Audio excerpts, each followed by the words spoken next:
Shalom, luar biasa momen yang kembali datang kepada kita. Saudara-saudara, Bapak-Ibu Saudara yang terkasih, saya senantiasa memberikan stressing penekanan bahwa saudara dan saya, Bapak-Ibu Saudara-saudari dan saya merupakan orang-orang yang beruntung masih bisa detik ini mendengarkan firman Tuhan. Saudara-saudara, tidak jemu-jemu saya mengingatkan, jangan melewatkan kesempatan tersebut. Karena setiap hari ini semuanya berjalan dalam kemahakuasaan, kemahatauan Allah. Dan sekali lagi datang kesempatan kepada kita. Saudara-saudara, kita akan merenungkan sebuah kebenaran firman Tuhan yang bersumber dari 2 Korintus pasal yang ke-5. Ayat yang ke-17, namun demikian supaya kita bisa mendapatkan gambaran yang jelas. Kita akan membaca mulai dari ayat yang ke-11, satu perikop. Kita akan baca bersama-sama supaya memberikan gambaran yang jelas. Apa sebenarnya penekanan dari Rasul Paulus untuk jemaat di Korintus. Pelayanan untuk pendamaian. Kami tahu apa artinya takut akan Tuhan, karena itu kami berusaha meyakinkan orang. Bagi Allah hati kami nyata dengan terang, dan aku harap hati kami nyata juga demikian bagi pertimbangan kamu. Dengan ini kami tidak berusaha memuji-muji diri kami sekali lagi kepada kamu, tetapi kami mau memberi kesempatan kepada kamu untuk memegahkan kami. Supaya kamu dapat menghadapi orang-orang yang bermegah karena hal-hal lahiriah dan bukan batiniah. Sebab jika kami tidak menguasai diri, hal itu adalah dalam pelayanan Allah, dan jika kami menguasai diri, hal itu adalah untuk kepentingan kamu. Sebab kasih Kristus yang menguasai kami. Karena kami telah mengerti bahwa jika satu orang sudah mati untuk semua orang, maka mereka semua sudah mati.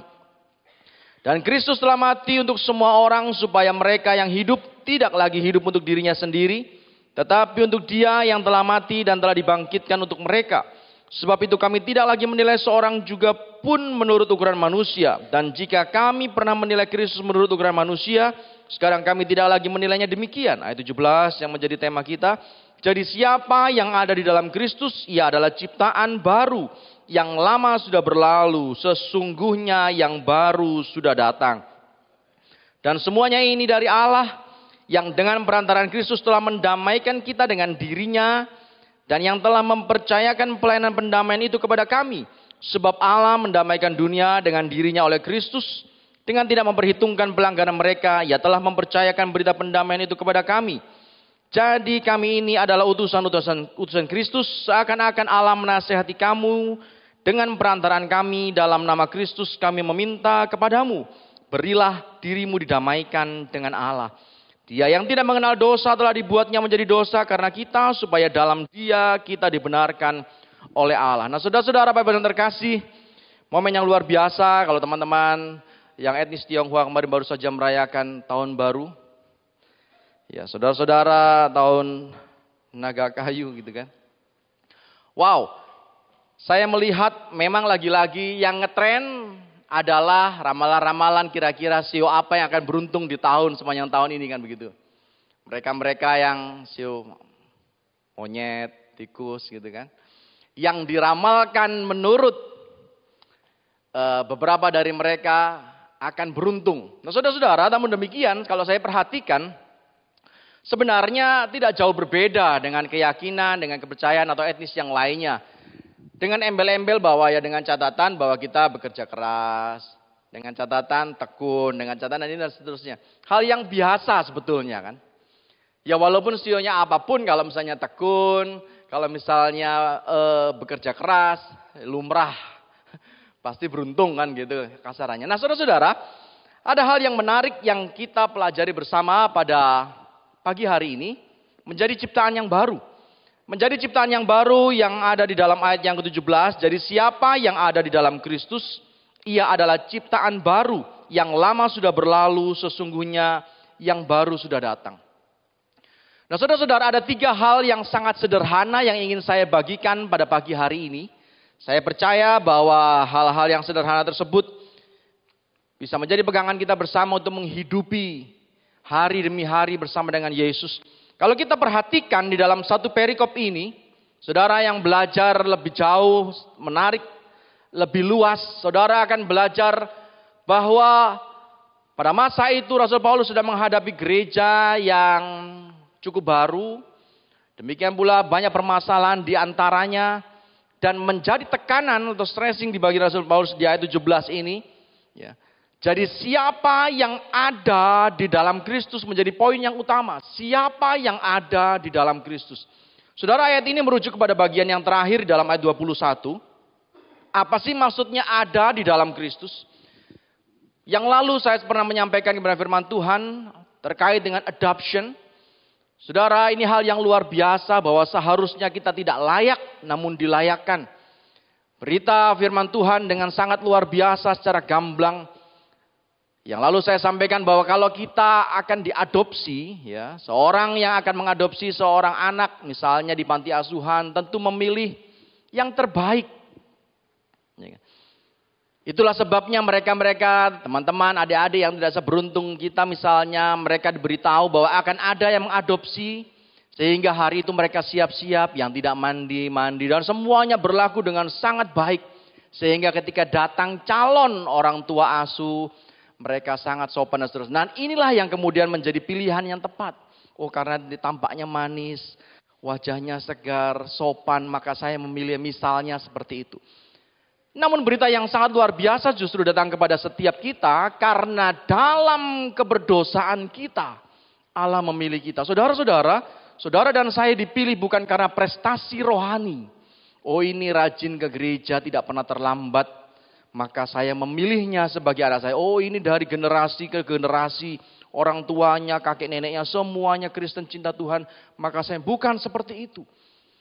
Inilah hal yang sangat luar biasa yang datang kepada kita. Dan seharusnya menyadarkan kita bahwa kita adalah orang-orang yang beruntung. Yang tidak layak namun dilayakkan dan dipilih oleh Allah. Saudara, bagian ini, dan dia yang tidak mengenal dosa telah dibuatnya menjadi dosa karena kita. Ini bagian yang sangat luar biasa karena seharusnya Allah tidak butuh apa-apa. Sekali lagi, Allah tidak butuh apa-apa. Allah tidak kurang pujian, maaf juga tidak kurang kerjaan dan seterusnya. Namun demikian karena cintanya yang luar biasa, dia yang tidak mengenal dosa, dibuatnya menjadi dosa karena kita. Maka ayat yang sangat luar biasa, Yohanes 3 ayat 16, kita bersama mengetahui ayat yang adalah surat cinta Tuhan untuk kita karena begitu besar dan seterusnya. Oh, saya bikin ini aja deh, Games. Yang hafal ayat ini bisa angkat tangan dan maju ke depan. Yohanes 3 ayat 16 dari sekolah minggu. Ya, oke, silakan maju ke depan. Yang angkat tangan pertama saya nggak lihat di sebelah sini. Oh, ada Mbak Anis maju ke depan. Ya, maju Mbak Anis. Mudah dong. Yohanes 3 ayat 16.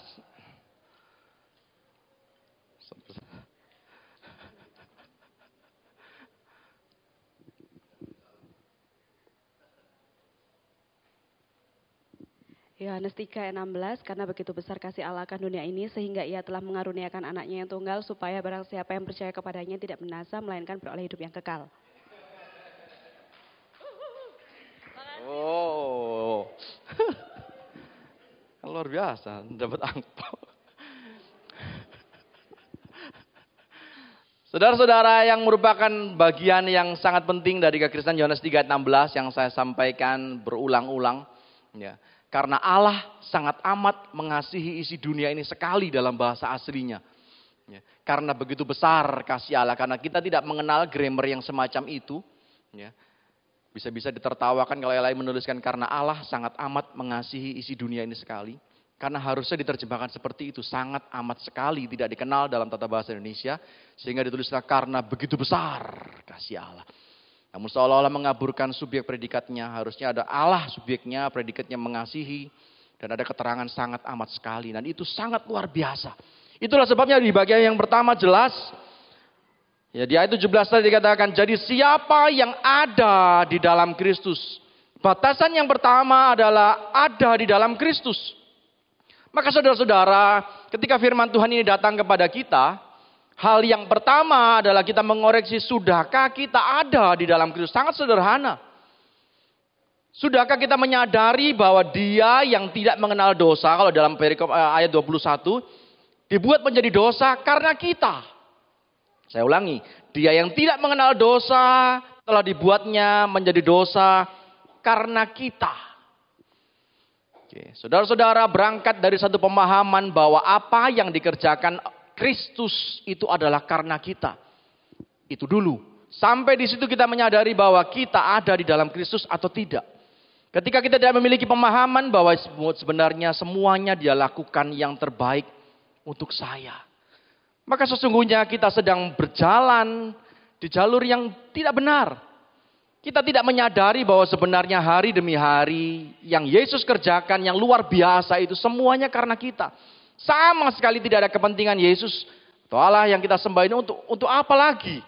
Dia memiliki segalanya, dunia dan segala isinya, penuh dengan pujian dan semuanya sudah dia terima. Tanpa kita pun Allah tidak kekurangan apapun. Namun sekali lagi karena kita.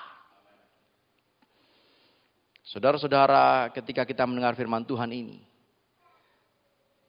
maka fahami bahwa Allah kembali menyapa, ya saya kerjakan semuanya. Karena saya mengasihimu. Hal ini sekaligus mengcounter ketika masalah datang kepada kita, iblis mulai, ya kan? Kamu sih gak setia sama Tuhan, ditinggalkan kan sama Tuhan? Ya kan, satu dengan yang lainnya cekcokan, itu sih makanya ditinggalkan sama Tuhan. Saudara-saudara, iblis menggunakannya sebagai trik untuk melemahkan iman kita dan kemudian perlahan-lahan undur dan seterusnya. Tiba-tiba menghilang. Ya kan, kamu hanya bisa tidak mencapaikan cita-citamu. Cita-citanya besar kan, tapi tidak tercapai kan, tuh kan, gak setia sih, ya kan, kurang ini sih, doa kurang takut dan seterusnya, saudara-saudara. Ini hal-hal yang sederhana mungkin bagi beberapa orang, tapi bagi orang yang lainnya menjadi tekanan yang begitu berat.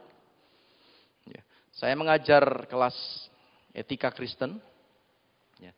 Hal yang utama yang saya tekankan dari awal sampai dengan akhir satu semester itu adalah ketika nanti Anda selesai mata kuliah ini, ya, saya rindu Anda misalnya terjun nanti di lapangan berjumpa dengan adik-adik, siswa didik, naradidik, peserta didik atau siswa biasa gitu kan. Saudara tidak lagi menjadi hakim yang dengan mudah menjustifikasi ini salah, ini benar, ini bagus, ini buruk. Tapi lebih kepada memahami mengapa seseorang melakukan ini dan itu. Saudara-saudara, ini bagian yang sangat penting saudara-saudara. Karena beberapa orang menganggapnya, Allah itu kan masalah biasa.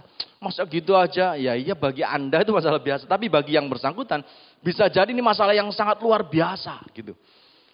Sehingga saudara-saudara ketika kita memahami apa yang sedang dihadapinya, dengan cepat kita bisa memasuki, oh iya saya paham apa yang kamu hadapi. Dengan demikian, ini solusinya. Nah, ini hal yang menarik. Hal yang sederhana juga digunakan oleh iblis.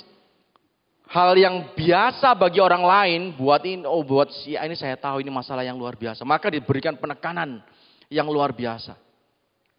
Sehingga mulai undur dari Tuhan. Sederhana, kenapa sih undur dari Tuhan? Gara-gara saya perhatikan, saya kurang diperhatikan sekarang di gereja. Jam pelayanan saya misalnya dulu setiap bulan selalu ada jadwal pelayanan saya. Sekarang 6 bulan sekali misalnya. Nah kemudian mulailah ini menjadi hal yang besar. Dipoles sama iblis dan seterusnya menjadi sesuatu yang besar. Dan lambat laun perlahan-lahan mundur dan tiba-tiba terhilang. Atau sederhana seperti yang sudah tidak sejahtera di sini. Mungkin saya akan pindah ke gereja lain dan tampaknya lebih indah di sana. Kerohanian saya dibangun di sana.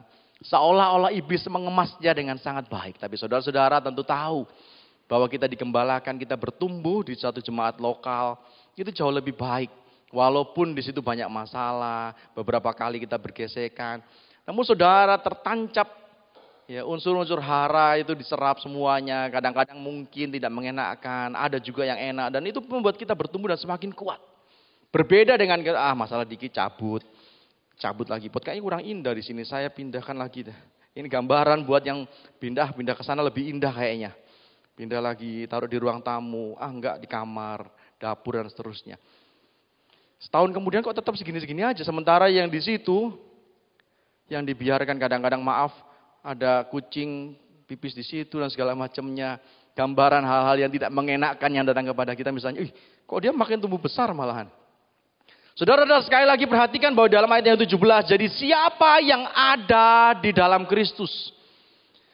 Bagian yang pertama jelas, mari kita bersama-sama mengevaluasi diri. Sudahkah kita menyadari bahwa Allah ya melakukan semuanya yang begitu besar bagi kita, semata-mata bagi kita. Dan yang kedua di dalam ayat yang ke-17 juga, Ia adalah ciptaan yang baru, yang lama sudah berlalu. Nah, saudara tentu ingat, ya, sebagai ciptaan yang baru kita dihubungkan dengan misalnya anggur yang baru. Mengapa dibutuhkan tempat yang baru bukan tempat yang lama untuk menyimpan anggur yang baru? Saudara, sebagai ciptaan yang baru, ya, bicara mengenai anggur yang tadi misalnya saya sebutkan, anggur yang baru memiliki karakteristik yang berbeda dari yang lama. Karena yang baru itu masih akan melalui proses fermentasi dan seterusnya. Sehingga kalau ditaruh di tempat yang lama, ya, ditaruh di tempat yang lama, gak kuat gitu. Tempat yang lama yang sudah misalnya sudah kaku itu gak kuat, makanya bolong kemudian anggurnya jadi terbuang. Itulah kira-kira gambarannya. Mengapa kok ayat itu berkata bahwa dibutuhkan tempat yang baru untuk anggur yang baru. Anggur yang lama di tempat yang lama dan seterusnya. Nah, saudara-saudara, apa hubungannya dengan kekristenan? Dengan kehidupan kita saat ini? Saudara perhatikan bahwa apa yang kita hidupi saat ini, ya, ketika berbicara mengenai Ia adalah ciptaan yang baru, maka sesungguhnya sesuatu yang sangat berbeda dari hidup yang lalu. Karena kalau masa lalu, hidup-hidup yang lalu ini masih terbawa, patut diduga menjadi celah. Kebocoran ada di situ. Sehingga berkat-berkat Tuhan yang sudah disiapkan sedemikian rupa tidak lagi bisa dirasakan. Dan masalahnya timbul karena yang tahu ini hanya Tuhan dan kita. Saudara, mungkin tidak bisa melihat dengan jelas pribadi satu dengan yang lainnya. Karena saya misalnya berhasil menutupnya dengan luar biasa.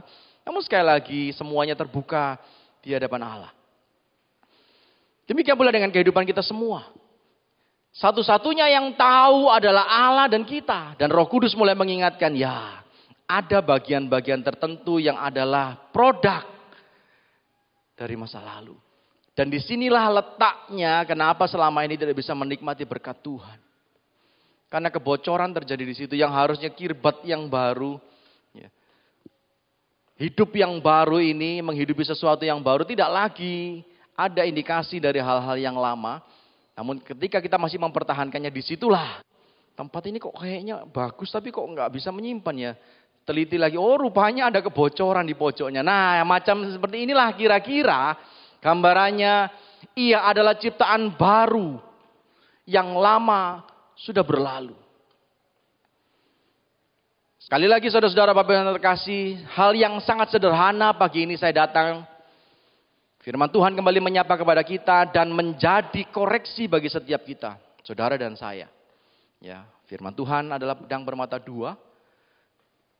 Menyampaikan firman Tuhan berarti juga siap dikoreksi oleh firman Tuhan. Bahwa yang lama sudah berlalu, apakah masih ada pola kehidupan yang lama yang masih ternyata saya hidupi misalnya. Roh Kudus pasti akan mulai mengingatkan kita, ya hal-hal yang seperti inilah yang sedang Dia maksudkan misalnya. Saudara. Maka saudara, kesempatan bagi kita datang sebelum waktunya terlambat. Mari segera kita mengoreksi kehidupan kita dan ya Tuhan, firman ini buat saya. Saya tidak mau bagian itu menjadi lobang yang kemudian menghilangkan berkat-berkat Tuhan yang seharusnya saya nikmati sepanjang tahun yang penuh berkat ini. Terserah mau sionya apapun. Di dalam Tuhan Allah menjamin hidup yang penuh dengan damai sejahtera. Amin saudara. Amin. Ya. Saya menikmati proses yang Tuhan berikan. Ya, walaupun di tempat pekerjaan saya, wah luar biasa. Datang silih berganti masalah gitu kan. Namun saudara-saudara patut berbangga diri saya yang tidak seberapa ini. Karena ternyata di tempat tersebut, ya, program studi di mana saya berada, program studi S1 PAK, ya, saya adalah sekretaris prodi di sana, berhasil meraih akreditasi unggul. Saudara-saudara, ini yang diciptakan oleh kampus ini sejak berdiri, ya. Sejak berdiri dan baru kali inilah mereka mendapatkan akreditasi unggul. Sehingga luapan sukacitanya itu dari rektor semua jajaran, itu senangnya luar biasa. Dan puji Tuhan bagi saya karena saya ada di dalam tim itu. Yang mulai kerja pagi sampai kadang malam. Saudara kalau lihat tim kami bekerja, mereka sendiri sampai ngeri. Ya, tenaga tendingnya, tenaga pendidikannya sampai ngeri. Jam berapa jam kerja Pak Sandi? 12:30 masih di kampus. Kadang-kadang security-nya, satpamnya sendiri sampai ragu-ragu membukakan pintu. Karena gerbang sudah dikunci biasanya. Kami tim kerja sampai tengah malam, saudara. Ya. Dan itulah sebabnya kemudian, tanda kutip, ditarget. Pak Sandi, bisa kira-kira kita unggul? Bisa. Pasti. Dalam nama Yesus pasti. Kalau sampai tidak unggul, turunkan saya dari sekpro menjadi wakil dekan. Saya juknya, padahal bukan turun, itu naik. Kayak kalau sersan, turunkan saya dari sersan jadi mayor. Itu kan naik. Tapi saya memiliki keyakinan Tuhan, ini saatnya, kapan lagi. Ya. Saya berusaha, ditekan di sana sini, tapi saat ini saya harus bisa menunjukkan yang terbaik. Dan saudara-saudara, puji Tuhan. Dengan drama yang sedemikian rupa, akhirnya kami memperoleh akreditasi unggul. Saya sampaikan kepada mahasiswa PAK yang 900 sekian, hampir 1.000 orang. Kalian patut berbangga, karena ketika nanti lulus, bisa duduk sama rendah, berdiri sama tinggi dengan lulusan mana? UGM ya? UI ya? UNER ya? Iya KN Tarutung dong, sama unggul. Saudara-saudara, dan itu membuat mereka percaya diri yang dari latar belakang, yang dari pelosok-pelosok itu akhirnya, iya juga ya. Dan mulai terbuka.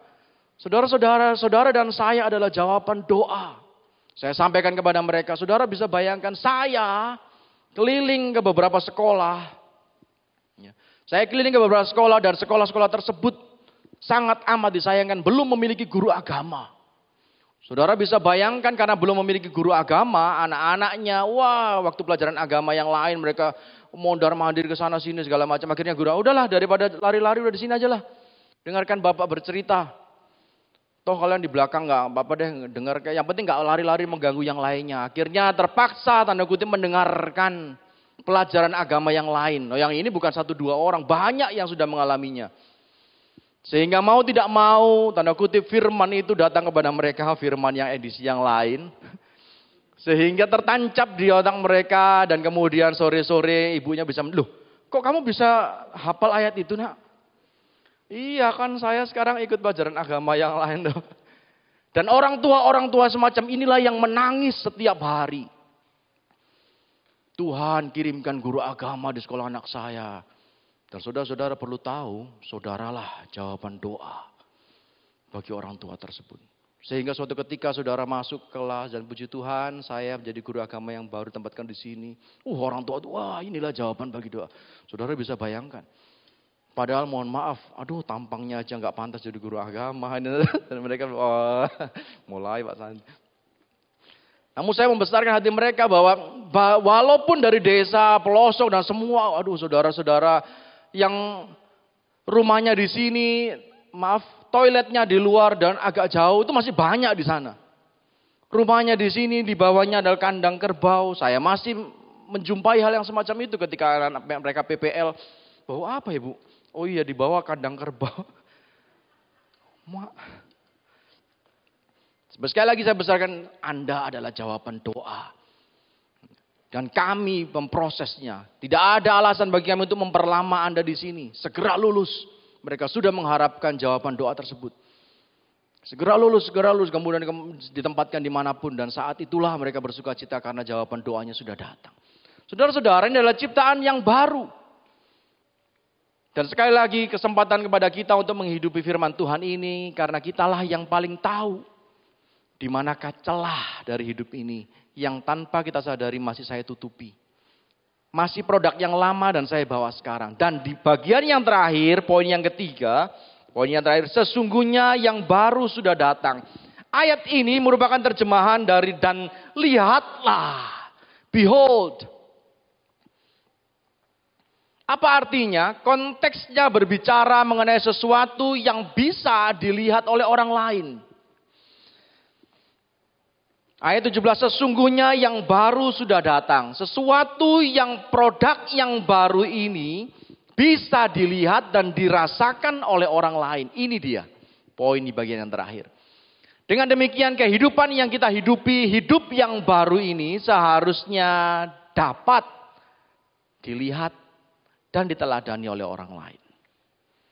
Saudara-saudara, sekali lagi saya percaya momen yang luar biasa ini dengan penuh kasih Allah menyapa kita.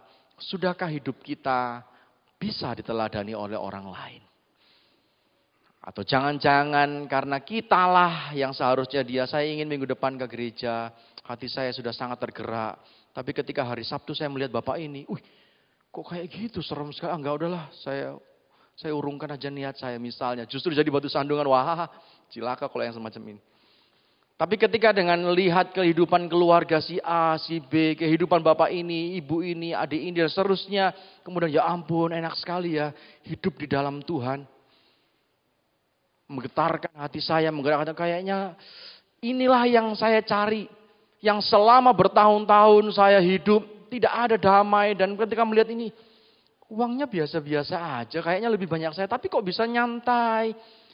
Saya perhatikan juga kadang-kadang didatangin orang yang bawa tulisan patut diduga debt collector misalnya. Tapi kok nyantai aja dia, oh iya Pak, belum ada ya, tapi minggu depan saya pasti bayar dong, tenang. Misalnya, tadi saya tidak sedang mengajarkan untuk berhutang, kadang enggak. Saudara-saudara perhatikan bahwa orang melihat apa yang kita kerjakan. Di sini poinnya. Orang memperhatikan apa yang kita kerjakan dan melalui hidup ini, dan lihatlah bagian ini, dan lihatlah yang baru sudah datang. Inilah hidup yang baru. Hidup di dalam Tuhan yang mencerminkan Kristus dalam kehidupan kita. Sekali lagi saudara-saudara Bapak yang terkasih, ketika Roh Kudus mulai mengingatkan bahwa hidup Anda dan saya yang seharusnya menjadi contoh, menjadi teladan bagi orang lain, dan ternyata masih ada satu dan yang lainnya yang belum tepat, maka kesempatan kembali datang kepada kita. Oh iya, firman ini bagi saya. Saya ingin menjadi contoh bagi orang lain. Karena firman Tuhan ini dengan jelas, lihatlah yang baru sudah datang. Oh ini rupanya hidup dalam Tuhan. Pantesan anak-anak saya ini begitu getol, bahkan rela misalnya nih ya, kalau berasal dari latar belakang yang belum percaya Tuhan. Berani sekali dia mengambil sesuatu yang sangat radikal. Pak, Bu, mohon maaf. Saya akan mengikuti Yesus. Tak coret kamu namamu dari kakak. Gak apa-apa. Saya hilangkan namamu dari daftar penerima warisan. Gak apa-apa. Wih, ditakut-takutin apa-apa kok gak apa-apa. Kok segitu radikalnya? Oh pantesan. Beberapa saat kemudian barulah menyadari orang tua. Oh iya. Sekarang justru saya yang gimana sih nak caranya supaya bisa seperti kamu. Bapak saya coret namanya dari pemberi waris. Gak mungkin.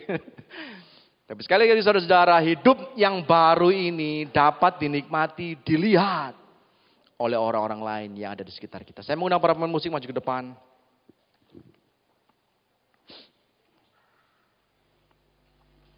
Saudara-saudara, mari kita merenungkan firman Tuhan. Firman yang sangat sederhana. Biarkan Roh Kudus bekerja lebih dalam lagi, menyentuh hati kita. Sudahkah kita menghidupi firman ini? Kita menyadari bahwa Allah mengerjakan semuanya. Alasannya hanyalah bagi kita, bukan untuk Allah. Bagi kita.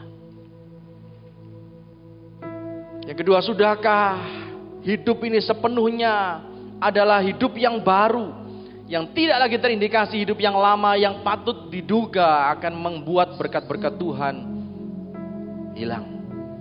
Dan sudahkah orang di sekitar kita melihat bahwa hidup kita adalah hidup yang baru dalam Tuhan. Pujian yang tadi Yesus yang kuandalkan.